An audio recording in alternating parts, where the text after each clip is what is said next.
There are two primary reasons that I wanted to do this series. The purpose of the series is kind of twofold. One, I wanted us to really catch a glimpse of the aggressive nature of God's grace.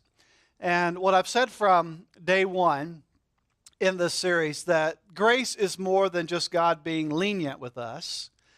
And grace is more than just God's unmerited favor, which is often the definition that we hear of grace, and it's a good definition. But we believe that even that definition falls a little short. It's undeserved, it's unearned, it's unmerited. But what is missing from that definition is the aggressiveness of God's grace. That God's grace goes after us, and it comes after us, and it's relentless, and it pursues us.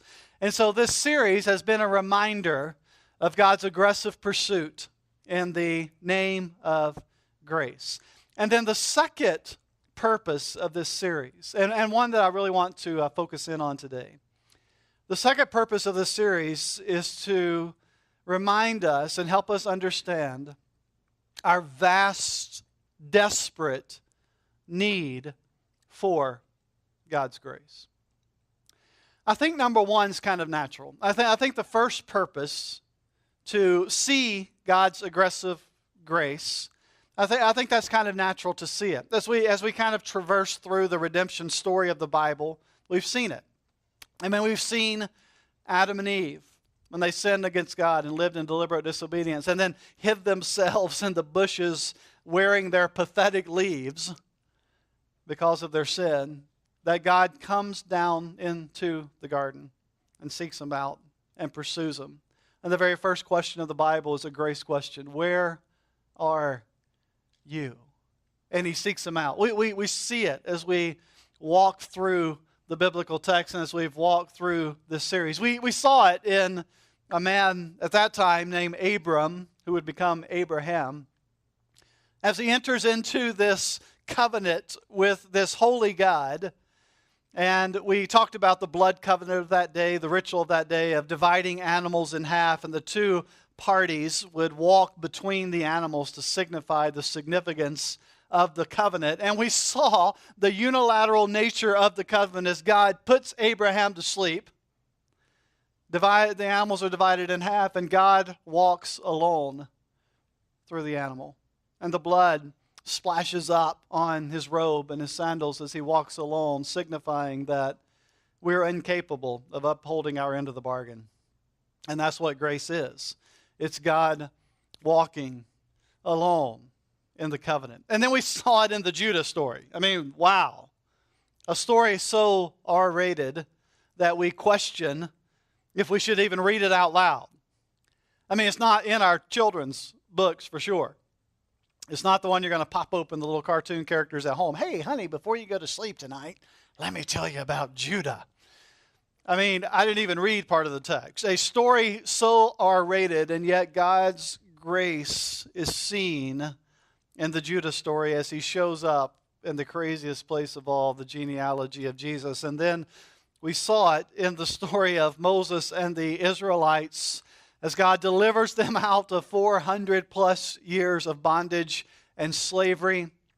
And as he leads them through the desert, and as Moses goes up to get the 10 Commandments, the children of Israel in the mountain below, after Moses has been gone a couple of hours, like, I'm not sure this guy's coming back. I've got a great idea. Let's go back to Egypt. Let's create a golden calf that we can put our hands on and feel and touch. I mean, the whole parting of the Red Sea thing was awesome. The whole deliverance from 400 years of bondage and slavery was great. The 12 plagues really showed the power of God. But in this moment, I sure would like to bow down to a cow because I can see it and feel it. And yet, God sets up shop among his wayward people. He dwells in a tent that we call the tabernacle. We said on that Sunday that it was as if God had been joined to the Israelites in a spiritual ceremony of covenantal marriage, and on the wedding night they went out and committed spiritual adultery, and God still comes down and shows his grace. We see it as we walk through the text and see the aggressive nature of God, and then we saw it our last time together when we were in the Charis series in the story of Rahab, who happened to have a nickname, who happened to have a label. Rahab the harlot, 8 times she's mentioned in Scripture. 6 out of those 8, this label is attached to her. Rahab the harlot, the Canaanite. She lied to get the spies into her house and to set them free.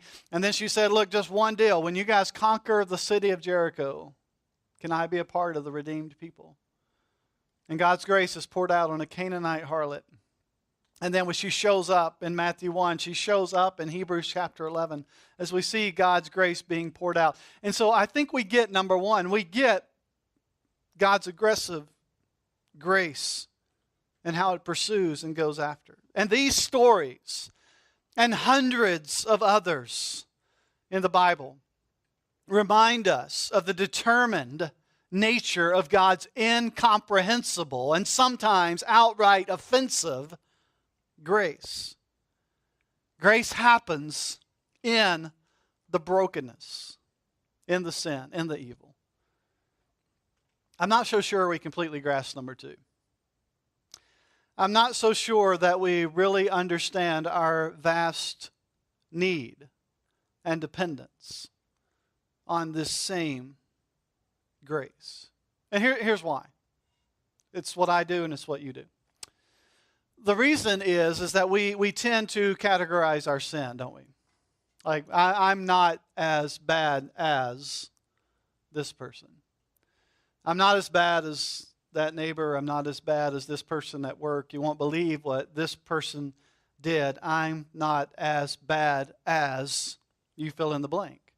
I'm not as bad and sinful as that person. And if you don't believe that's true, just go on your social media feed and read about the presidential candidates. Just go read. Spend 30 minutes listening to the news. Spend 30 minutes reading Facebook about our existing presidential candidates. That we all have this kind of superiority attitude of, well, I'm not as bad as him. I'm not as bad as her. I didn't say this. I didn't do that.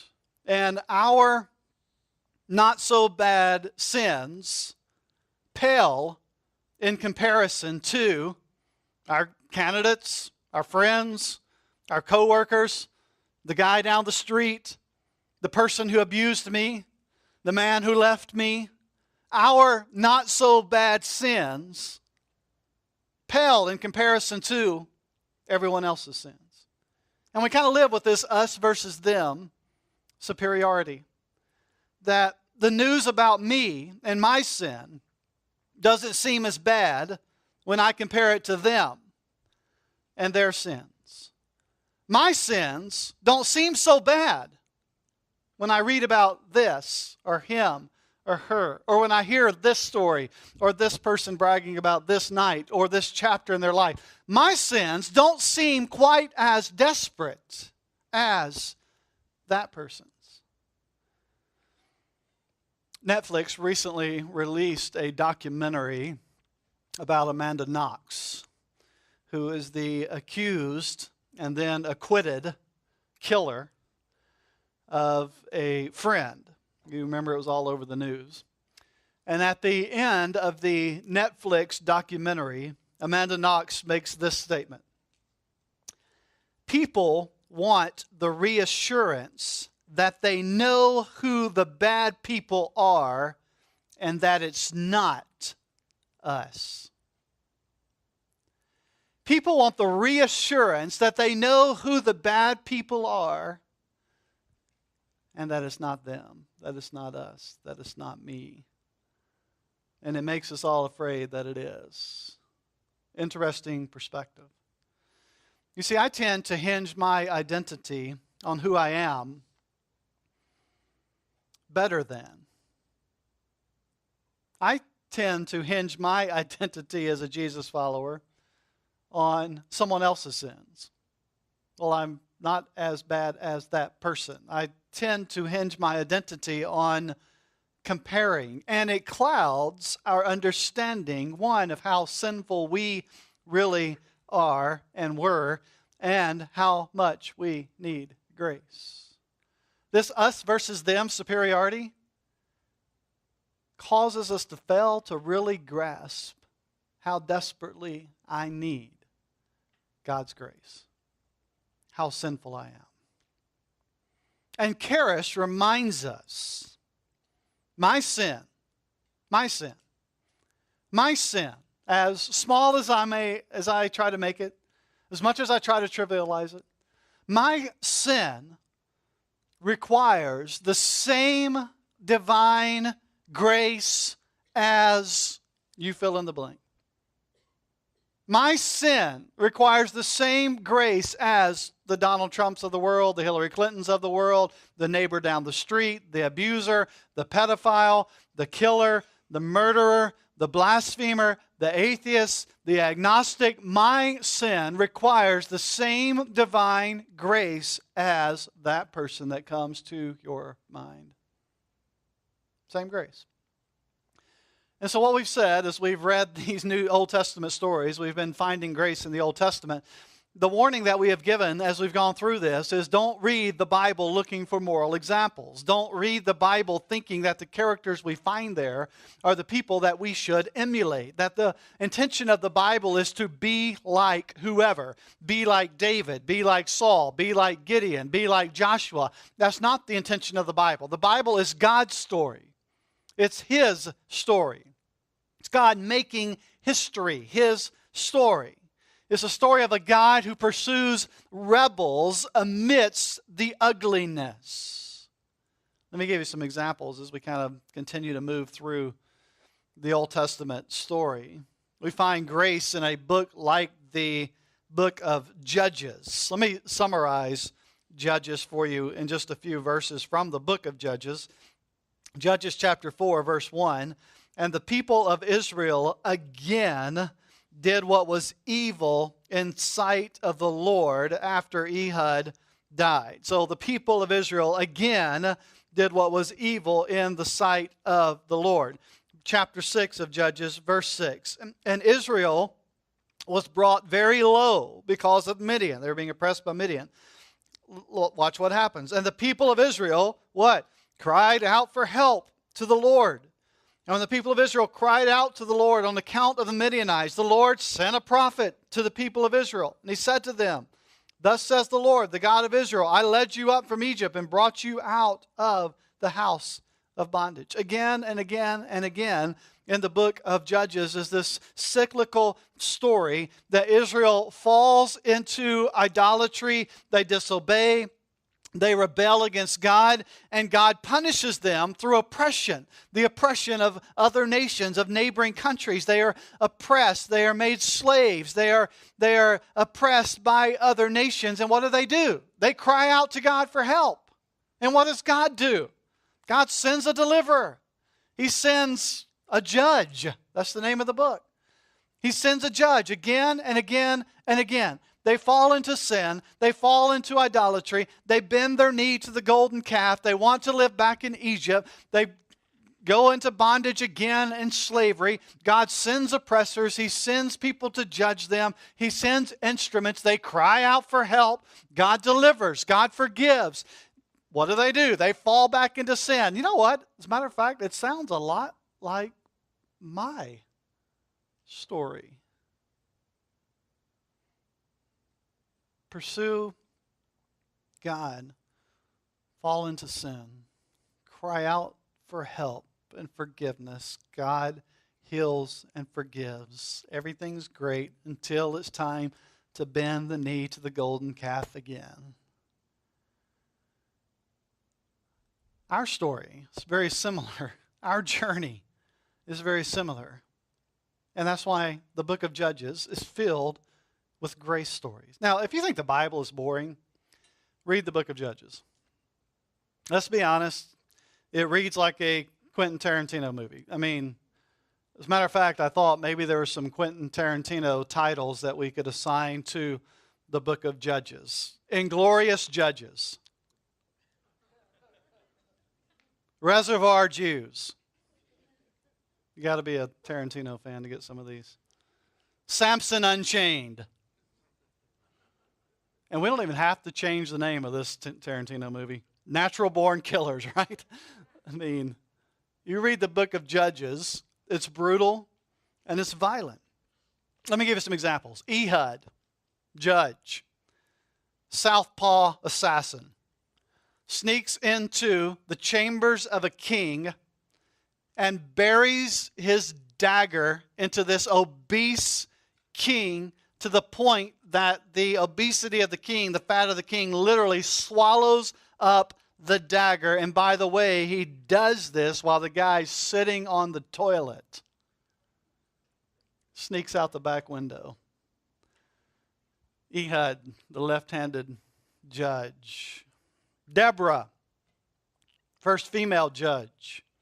She's a female judge that God uses because the men are cowards and they refuse to step up. And so she steps up and she leads an insurrection against the rebels that were holding them. The story ends with the enemy king being slain by another female who lures him into her tent and drives a spike through his head while he sleeps in her tent. Gideon. I always love the story of Gideon. God calls him, brings out 10,000 or 30,000 people. He says, that's too many. Trim it down to 10,000. Take them down to the stream. We still got too many. Whoever drinks like a dog, that's the people. 300 guys left. 300 soldiers fighting hundreds of thousands. God uses them to win an incredible victory without ever even drawing the sword. We love the story of Gideon. Read the story of Gideon. Read it. Gideon was basically a bipolar Baal worshiper. On one hand, he was a fearful coward. At other times, he was a vengeful, arrogant jerk. He had incredible faith moments, like the ones that we highlight in our children's stories book. He had incredible moments where he tore down the idols and threatened those who would dare to rebuild it. And then shortly thereafter, he led the people back into idolatry. That's Gideon. After Gideon, 2 sons of Gideon took over. Talking about a legacy. Abimelech, his first son, had 3 of the most violent years recorded in the book of Judges before having his own head crushed by a millstone by another female. His second son, Jephthah, was the son of a prostitute.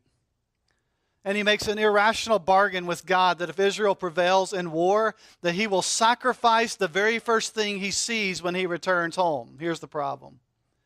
First thing he sees when he returns home, his beautiful teenage virgin daughter who runs out to greet daddy after war. And he has to take the life of his own kid because he made a foolish bargain with God like he's some type of genie in a bottle. Samson. Got to love that story. The Navy SEAL of Judges, right? I mean, Navy SEAL on steroids. Only problem with Samson? Disobedient sex addict. He was obtuse, he was selfish, he was proud, and he uses his final moment on life to seek revenge instead of pleading for God's mercy. We love the story of Ruth that happened at the same time as the book of Judges, but rest assured, Ruth was no Disney princess. She was a Moabite, non-Israelite, who oils herself up and lays at the feet of a man to win his heart for her own purposes. Not good advice to give your teenage daughters. These are the people that God uses to keep the redemption story going until finally we reach this statement in the book of Judges that there were no judges in Israel. There was no one to rule them. And things got even worse. And the stories in that part of the book are so brutal and evil and depraved that we cannot talk about them with kids in the room. And story after story speaks of one thing. No sin, no one can outrun, can out-sin the grace of God. He writes his story of grace and redemption in the brokenness and depravity. Listen to this truth that is hard for me to wrap my mind around sometimes. God even works evil for His glory and for our good. God even works in sin and evil and depravity and brokenness. He works and writes His story in the brokenness, in the depravity, in the ugliness. Now, make no mistake, God never celebrates sin. God never applauds sin. God never rewards sin. Sin is a direct front on a holy God. It is a direct violation of everything that He is. And sin has deep and lasting consequences. It is destructive, it is deadly, and we are fools to chase after it. And these stories that I'm talking about, they put on full display the devastating consequences of sin. And don't you be fooled for 1 second into thinking it's okay to pursue that path, because that's how big God's grace is, because it will devastate and ruin and destroy your life. But is God's grace that big? Absolutely. You can't outrun it. You can't out-sin it. You can't outperform it. Sin is not bigger than God. Sin does not limit God. Sin does not frustrate God. Sin does not thwart God's redemptive plans and purposes. Sin does not stop God's redemptive plan in history. Sin does not stop God's redemptive plan in my life. And when we get that, when we understand the vastness of sin and the vastness of grace, when we grasp it, it rewrites our lives. Our lives become defined not by our sin, but by His grace. We see we need it. We need grace. We need it as much as these Bible characters that I have described. We need it as much as your neighbor. We need it as much as your coworker, your family member, your ex-spouse, that person you despise. We need it because we are all sinners. Even the most righteous among us needs grace. Remember David? And we love the stories of David, don't we? Matter of fact, when I say David, what do you think of when I say David? David and who? Goliath. I mean, that's what we remember. David and Goliath. Shepherd boy fights a giant. 5 smooth stones. And around and around and around and around and around and around and around and around. Remember that little David story? Only a boy named David. Only a little sing. Only a boy named David, but he could play and sing. Wow. We love the story of David and Goliath. We remember the David and Goliath story. But guess what? That's not the whole David story. That's not what defined David's life. Let me tell you about David. Before Goliath, pre-Goliath, David, he was a musician who was responsible for, hold on to your pants, sheep. He was a boy who lived in the field playing his harp, whose primary goal in life was to make sure the sheep stayed in the pasture. Man, that's a recipe for getting beat up at PE at school. That was David, pre-Goliath, a musician. Nothing wrong with musicians. But if any of our musicians decide they're going to move into a field and start watching over sheep, you're going to leave me scratching my head, I can tell you. But that's pre-Goliath David. And God sends this prophet Samuel to anoint a new king, by the way, because of the brokenness of the current king, the current psycho king of Israel, Saul. And that's the whole story of grace and redemption in and of itself. But when Saul's brokenness finally gives way, God sends Samuel to the house of Jesse to anoint a new king. The prophet gets there and says, bring out your boys. One of them is going to be the king of Israel. And so Jesse lines his boys up. Oldest and strongest to youngest. Except one. He lines his boys up, and I love this part of the story, 1 Samuel 16, 6 and 7. This is from the perspective of Samuel the prophet, the one that's been assigned the anointing. When they came, Samuel, he looked on Eliab and thought, surely the Lord's anointed is before him. Like, check this guy out. This is him. If we need a king, this is the guy. He's big, he's strong, he's handsome, he's a leader. This has got to be the guy. But the Lord said to Samuel in verse 7, do not look on his appearance or on the height of his stature, because I have rejected him. For the Lord sees not as man sees. Man looks on the outward appearance, but the Lord looks on the heart. Samuel says, God, this guy makes sense. This guy makes sense. And if you know the story, it's not Eliab. And Samuel moves on to the second son. Well, if it's not him, surely it's this guy. Well, he's not Eliab, but look, this has got to be the guy. And God's like, it's not him. And on down through the line until they've come to the last son. And God says it's not him. And Samuel's confused. Well, you said one of the sons of Jesse. We've gone through all the sons. And he turns to Jesse and says, got any more kids? Like, is this everyone? Jesse says, oh, I got another one. I didn't even bother to bring him. I mean, he's playing a harp in the field, watching the sheep. I'm not sure he's going to be the warrior king that Israel needs. And Samuel says, bring him. And we know the story. That's God's chosen one. Wrong family. Not in the family of Saul, the king. Wrong birth order.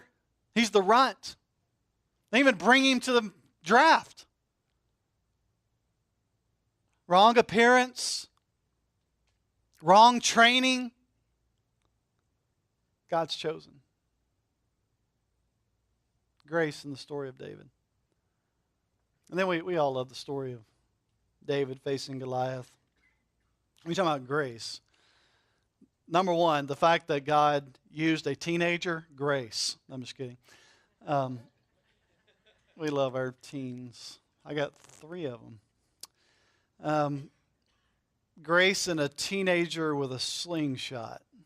And you gotta love the story, right? It's not what we make it. It's not overcoming odds and things like that. But the story in itself is an awesome story. I love David's words to the mighty warrior Goliath that says he was trained from the time he was a boy to be a warrior, and they pulled David in from the field.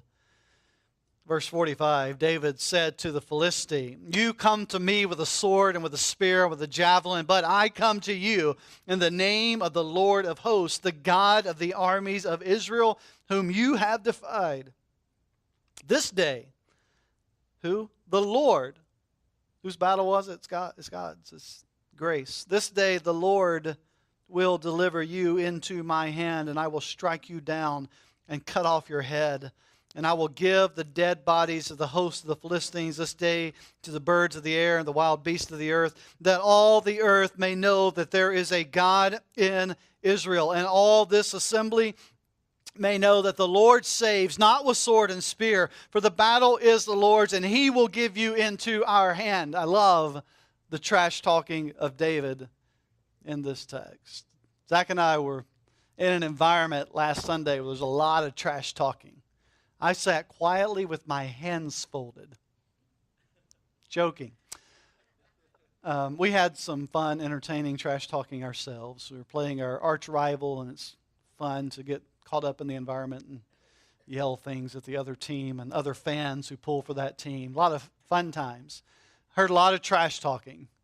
No trash talking compared to David standing before a trained warrior and saying, dude, I'm going to cut your head off. And it's not going to be because of how awesome I am. It's going to be because of how big God is. Can you imagine how Goliath felt that moment? I mean, who are you? I mean, I can thump you and kill you. And yet, Goliath wasn't in control. David wasn't in control. God was in control. It was grace in a teenage boy with a slingshot. Love the David and Goliath story. But it's not a story about David. It's a story about the God that picked David out of the field and stood him before the enemy so that all the world would know how big God is and how powerful God is. And if we're being honest, this is one of the highlights of David's entire life. It gets very messy from here. And it's why we don't take the David and Goliath story and try to moralize it somehow and talk about slaying your giants and overcoming and if you throw the right rocks and you're going to defeat your giants. That's not what the story is about. We're not David. We're the brothers hiding in the tent afraid. Jesus is David. We're not David. David can't even defeat his own giants in his life. Read his story. This is not a story about somehow overcoming your giants. This is a story about Jesus does what we can't do. Jesus has already defeated the giant. He's already defeated death, hell, and the grave. We stand in his victory. We make a mistake to try to moralize the story of David and Goliath and say, be like David. Don't be like David. Do you read the story of David? I mean, isn't this most evident in the story of David and Bathsheba? The story of David and Bathsheba is not just about an affair. David covets a friend's wife. He should have been in battle. Instead, he's at home looking where he shouldn't have looked, and he sees a beautiful woman inappropriately attired, and he covets after her. He lusts after her. He has sex with his friend's wife, a person in this authority with this power. We could basically label this rape. Whether she willingly did it or not, who's going to say no to King David? He brings her in and he has sex with a friend's wife, and then he lies to his friend. He lies to him and brings him off the battlefield and gets him drunk to try and cover up his own sin. And it doesn't even work. So what does he do? He basically writes a death warrant for his own friend and sends him back into the battlefield. One of his noble men, one of his warriors, one of his guys that was fighting for him to defend his freedom and his kingship and his authority, sends him back with his own death warrant. He basically kills his own friend. This is not just a 50 Shades of Grey affair. And then what happens? He has the opportunity to confess or conceal. And he chooses to conceal until he gets caught. His sin finds him out. Can I be really honest with you right now? I don't know anyone personally as sinful as David is in this story. I don't know anyone. I'm not hanging out with anyone as sinful as David is in this story. I mean, 5 out of the 10 commandments he breaks in one episode. And not the small ones. Not the like disobedient to parents. They're all big, but you know what I'm saying. We probably don't have people in our lives as sinful as David is in this moment. Let me tell you David's legacy. He lost his kids. He faced God's judgment repeatedly.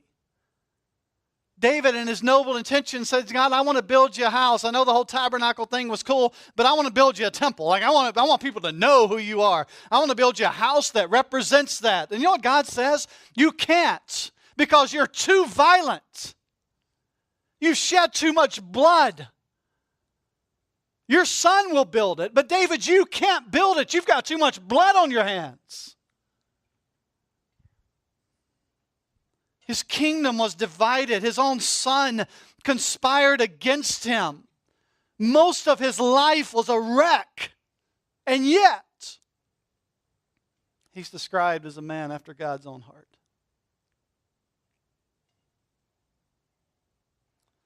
There's no one in the Old Testament that tested God's grace more than David.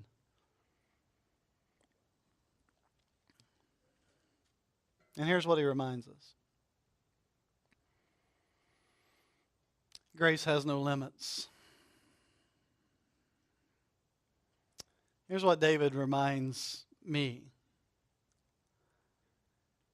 I need Jesus. I need Him. I need Jesus.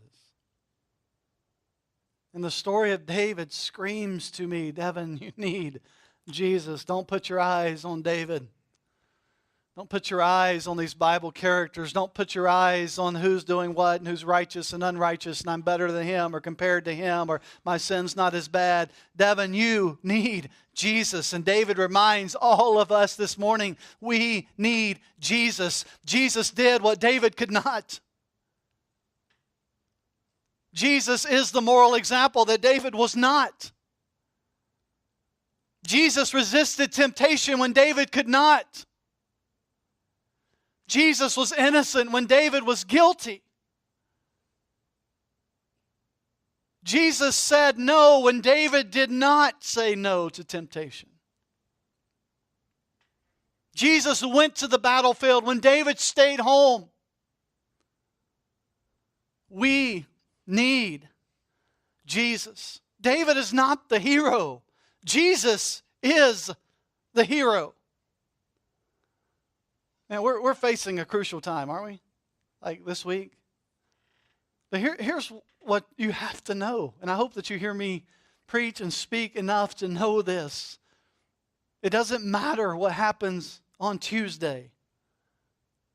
Neither person is the hero.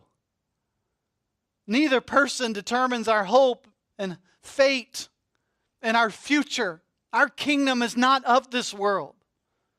Be wise. Use guidance. Vote if that's your conviction.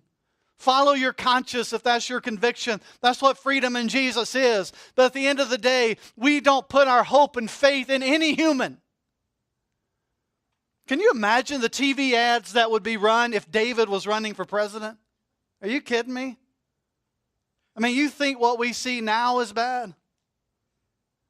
We don't put our eyes on those around us. We don't put our eyes and our hope and our faith in the broken people of this world. We're wise and we live in this world, as we talked about it, as exiles. We live like 1 Peter instructs us to live. But at the end of the day, Jesus is the hero of our story. Our faith and hope is in Him and Him alone. Guess what? No matter what happens in the election on Tuesday, I've already been elected by the King of Kings.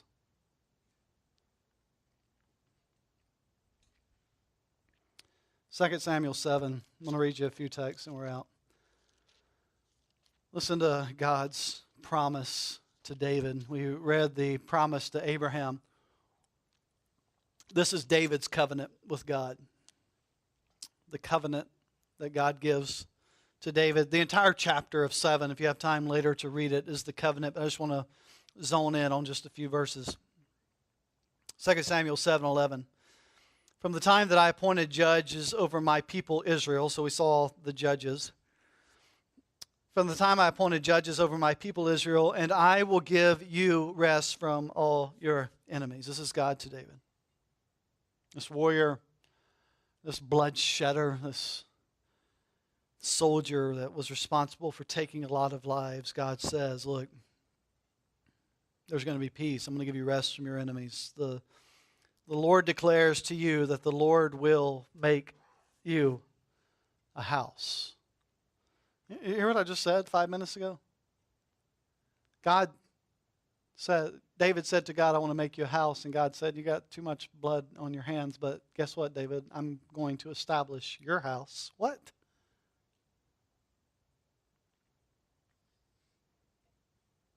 Unilateral grace. One-way grace. I'll make you a house.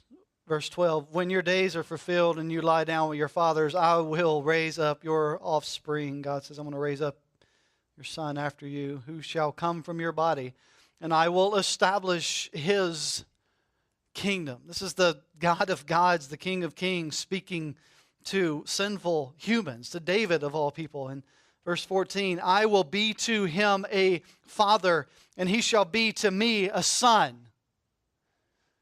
If you read about David's kids, they didn't turn out that well.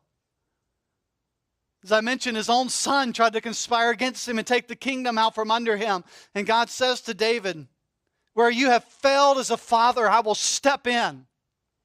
I'll be a father to your kids. When he commits iniquity, I will discipline him with the rod of men, with the stripes of the sons of men. But, 15, my steadfast love. The original word here that's translated two words into our English Bibles, the original word is one word. Here it is. Listen to it, similar to what we've been talking about. Charis is the Greek word for God's grace. The Hebrew word here is the word chesed. Hear it? My chesed, my steadfast, unconditional, pursuing, aggressive grace, my steadfast love will not depart from him. As I took it from Saul, whom I put away before you, and your house and your kingdom shall be made sure forever before me. Your throne shall be established forever. God's promise to David is one-sided, unilateral. God says to David, I will pour out my love on you. Chesed love, steadfast love, covenant love, grace. You don't deserve it. You've killed. You're an adulterer. You're a cheater. You are a murderer. You have blood on your hands. But I won't give up on you. I will pursue you and establish your kingdom. One of our favorite verses or chapters in all the Bible is Psalm 23, right? Let me show you something in Psalm 23 that you might miss. This is the words of David, of course, one of his most beautiful psalms. And we see just the up and down of David's spiritual life all throughout the Psalms. But he penned Psalm 23, which is one of the most beautiful psalms in all of the book. And we love the words of the psalm. They're often read to provide comfort and at funerals and different places. But what does David write? He writes, the Lord is my shepherd, I shall not want. In other words, God is everything I need. He makes me lie down in green pastures. He leads me beside still waters. This is the words of a shepherd, so he understands the depth of what he's writing. He restores my soul. There's that word, redemption, restoration. He leads me in paths of righteousness for his name's sake. Even though I walk through the valley of the shadow of death. Did David ever experience that? I mean, the intensity of the life that he lived with every corner of his world being pursued by enemies and facing death all the time. Even though I walk through the valley of the shadow of death, David says, I will fear no evil, for you are with me. There's the chesed love of God. Your rod and your staff, they comfort me. You prepare a table before me in the presence of my enemies. You anoint my head with oil. My cup overflows. And then here it is, verse 6. Surely goodness and, same word, chesed, steadfast, unwavering, aggressive, divine, love, mercy, grace, surely, goodness, and Charis shall follow me all the days of my life. You know what this word follow means? It means to hunt down. Think Discovery Channel. Think Predator. Think lion going after prey.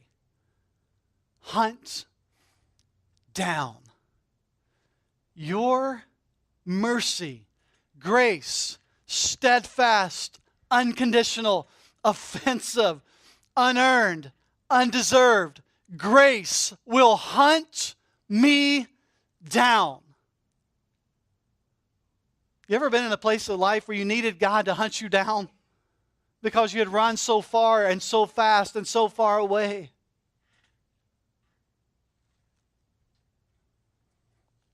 And He hunted you down.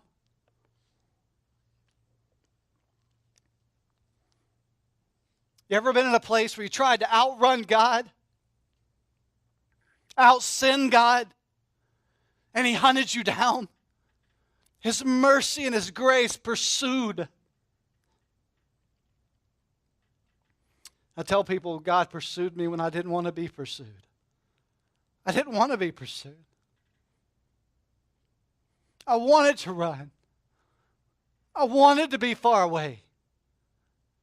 I wanted to do my own thing. And yet, He hunted me down. He didn't give up.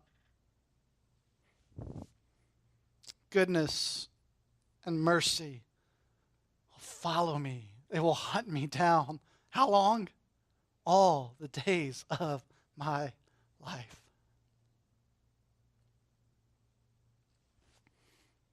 One more and we're done. We've been here. Let's go back.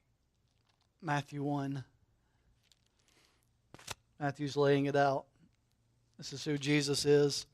This is His lineage. This is His bloodline. I'm proving Jesus is the Messiah. This is Matthew's goal in his gospel. Verse 6. This is as he's listing the genealogy.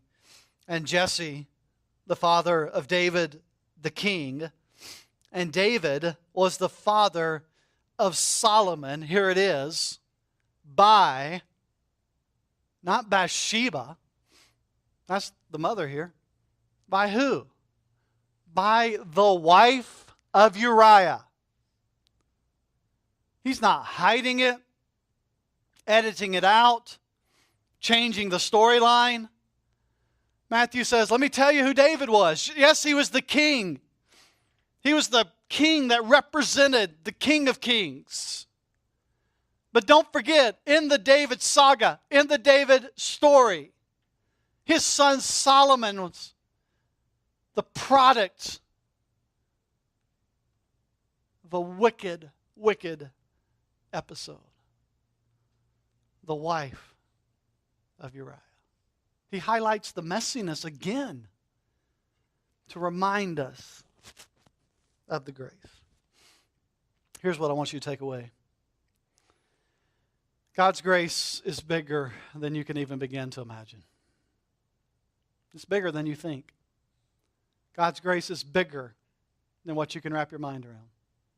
It's bigger than you think it is. It's bigger than you realize. Here's the other takeaway. Your sin is bigger than you realize. You need it. You need His grace more than you realize today. His grace is bigger than you realize. Your sin is bigger than you realize. You need His grace more than you recognize, more than you realize. So what do? We run to it. What is your darkest, deepest secret? What is your deepest sin? What is your most difficult struggle? It's more sinful than you realize. But guess what? His grace is bigger than you realize. What is your finest moment? What is your puff out my chest, throw my shoulders back, I made the right decision, I made the best choice? What is your finest moment in life? Guess what? You need His grace more than you realize in that moment too. In your most righteous moments and your most unrighteous moments, you desperately need His grace more than you realize. And in both, in our righteousness, our self-righteousness, and in our unrighteousness, we need His grace. We need it. We rest in it. We live from it. Because when we run, it's what pursues us. Surely, goodness and charis, grace, chesed, steadfast love, will hunt me down all the days of my life.